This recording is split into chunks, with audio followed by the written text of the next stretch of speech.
Salut, c'est Tom de la Photo Avenue. Aujourd'hui, c'est la revue photo du mois de mars 2023.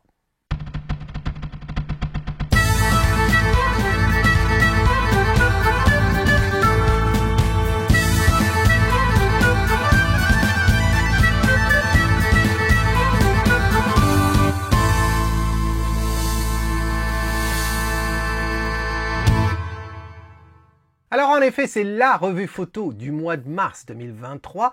Aujourd'hui, c'est le deuxième épisode. Si tu n'as pas vu le premier épisode, eh bien, je t'invite à le faire. Le lien s'affiche en haut. Et comme d'habitude, eh bien, je vais te lire la description que m'a faite l'auteur et ensuite je te dis ce que j'en pense. Et quand je peux, eh bien, j'essaie d'illustrer mes propos en éditant la photo qu'il m'a envoyée. Allez, c'est parti. Voici cette photo. Cette photo, elle est proposée par Alain. Alain, qu'est-ce qu'il me dit? Hello Tom, un jour de novembre, je rentrais d'une balade quand j'ai vu ce tracteur dans un champ au moment où le soleil se couchait. Je me suis garé en vitesse, j'ai attendu que l'engin se place entre les éoliennes et j'ai déclenché. La photo est très sous-exposée pour ne pas cramer les hautes lumières. Je ne pouvais pas faire de bracketing vu que le tracteur avançait. Comment mettre cette photo en évidence? C'était pris avec un APS-C, un Fuji X-T3 avec un 1680 à 58 mm. C'est 1/80 de seconde, f9, ISO 80. Merci. Alors, certes, elle est sous-exposée. Ça, on ne peut pas, on peut pas le renier. Là où je serais pas forcément d'accord, c'est sur ton idée que tu ne pouvais pas faire du bracketing parce que le tracteur était en mouvement. Ça ne change absolument rien. Pourquoi? Bah parce que tu peux très bien faire du composite après. Donc tu te fais une photo exposée pour le devant, une photo exposée pour l'arrière, et ensuite, eh bien, le tracteur, tu choisis là où tu le veux dans la scène. Ça vraiment pas, c'est pas impossible. Surtout qu'en plus, tu nous dis que tu as attendu que le tracteur arrive sur l'éolienne, enfin entre les éoliennes. Donc tu avais le temps, en fin de compte, de prendre une exposition mieux éclairée et ensuite de revenir en moins éclairé. Voilà. Surtout qu'à ce niveau-là, vu les exifs que tu nous donnes, eh bien, on n'a pas trop à se poser de questions. Le 80e, oui, ok, si tu as envie effectivement de figer, bon, on peut le laisser. Mais là, j'aurais aucun scrupule, en fin de compte, de monter les ISO pour avoir mon exposition correcte, et puis ensuite de baisser, et même en deux expositions, tu aurais pu récupérer assez de détails sur le devant. Donc, quitte à prendre cette photo-là en premier, ou tu prends l'autre en premier, donc tu montes à ISO, je sais pas, 200, 400 par exemple, et puis après tu reviens à 80 pour avoir l'exposition comme tu le veux là. Et tu pouvais ensuite dans Photoshop mettre les deux photos et faire un composite de cette façon-là. Donc c'était tout à fait possible. On peut faire du bracketing même s'il y a du mouvement dans l'action. Tout dépend le type de sujet qui se déplace et autres. Alors qu'est-ce que j'en pense de cette photo? Je pense qu'elle est pas mal en soi. L'idée du moins est pas mal. Elle est pas mal. Ce qui me gêne le plus, et tu l'auras sûrement deviné, c'est quand même que ce devant de scène, eh bien, c'est du noir de chez noir. Hein. Si on venait à imprimer, ça ne sortirait absolument rien. Les seuls détails, on les a dans le flair qu'on a ici du reflet du soleil.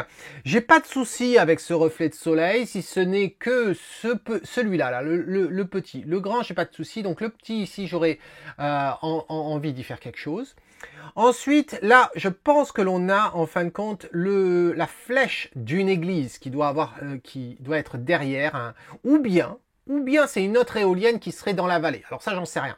Mais, en tout cas, ce point-là, je l'aurais viré, là, cette aiguille-là.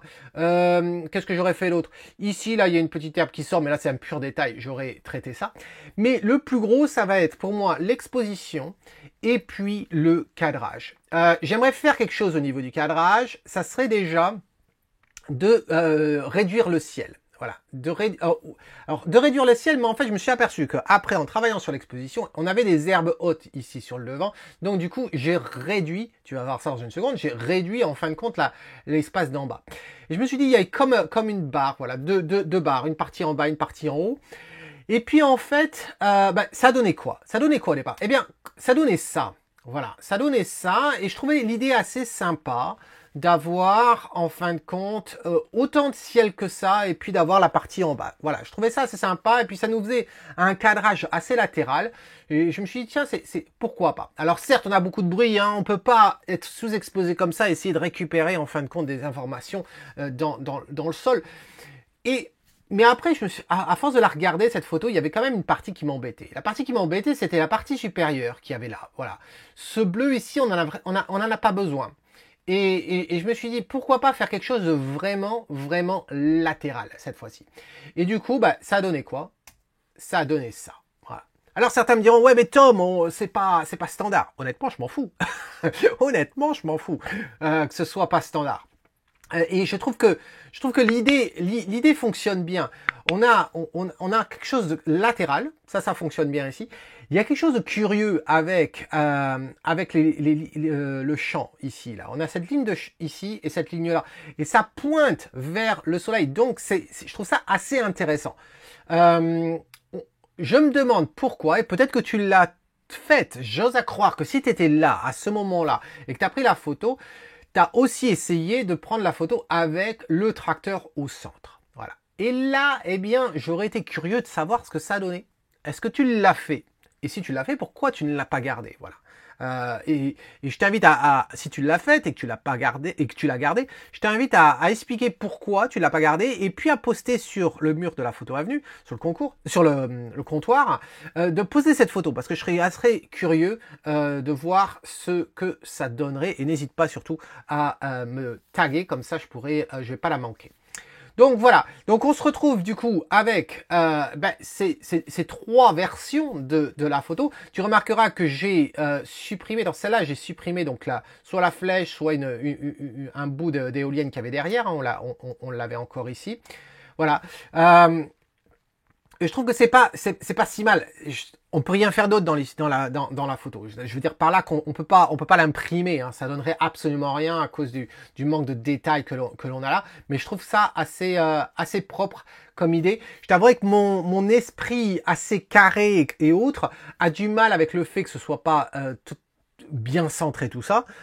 J'ai compté les carrés pour vérifier et tout, et j'ai essayé pour recadrer, pour l'avoir bien au centre, il faudrait couper sur la droite. Mais si je coupe sur la droite, eh bien l'espace que j'ai entre cette éolienne là et le board, qui est déjà plus petit que celui qu'on a, ça fonctionne plus. Donc voilà, c'était un petit truc mais je reconnais que tu l'as pris dans le feu de l'action et autres, donc tu n'avais pas forcément la possibilité de bien juger, d'être bien au centre, etc. J'espère que ça a du sens tout ça, Alain. Dis-moi si ça t'aide, dis-moi si tu es d'accord ou pas. Quelle que soit la réponse, dis-moi tout ça dans un commentaire. Ça, c'était l'épisode numéro 2. Eh bien, l'épisode numéro 3 va bientôt sortir. Et en attendant, c'est Tom qui te dit, si tu aimes ce que tu vois, eh bien, fais comme Alain, garde l'œil ouvert, même quand tu conduis. Et si tu vois quelque chose, arrête-toi, fais attention quand tu te gares quand même, et essaye de le capturer. Cheers!